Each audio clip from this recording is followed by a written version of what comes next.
সিউড়ি বিধানসভা কেন্দ্রের চিনপাই গ্রাম পঞ্চায়েতের 270 নম্বর বুথ রাধা মাধবপুর গ্রামে পঞ্চায়েত সমিতির সদস্যা নবনীতা ঘোষ, পঞ্চায়েত প্রধান পীয়ূষ সাহা এবং পঞ্চায়েত সদস্য সুস্মিতা ব্যানার্জির নেতৃত্বে তৃণমূলের নেতা নেত্রীরা রাত্রিবেলায় ভোটারদের হুমকি দিতে গিয়েছিল।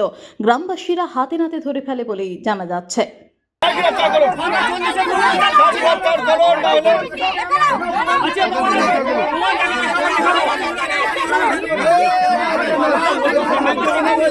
সমিতির মেম্বার আর গ্রাম পঞ্চায়েতের মেম্বার চিনপাই আদিবাসী পাড়াতে এসে দাপিয়ে বেড়াচ্ছে। এই বিষয়টা যখন আমরা জানতে পারি তখন এখন তারা সে কি বলছে, মেয়ে ছেলে তাস খেলছে। এখন যে আমরা মেয়ে ছেলে আমাদের সাথে কি হাতে ব্যবহার করছো, আর এখন বাজছে রাত 8টা প্লাস। তিনটে মেয়ে ছেলে কি করছে এখানে এরিয়াতে? বাড়ি বাড়ি হুমকি দিছে, প্রতিটা ঘরে ঘরে ঢুকছে। এই বিষয় শুনে যখন আমরা ছুটে আসি, আচ্ছা তখন তারা এখন সে মেয়ে ছেলে তাস খেলছে, আর তার আগে সে সবাইকে দাপিয়ে বেড়াচ্ছিল।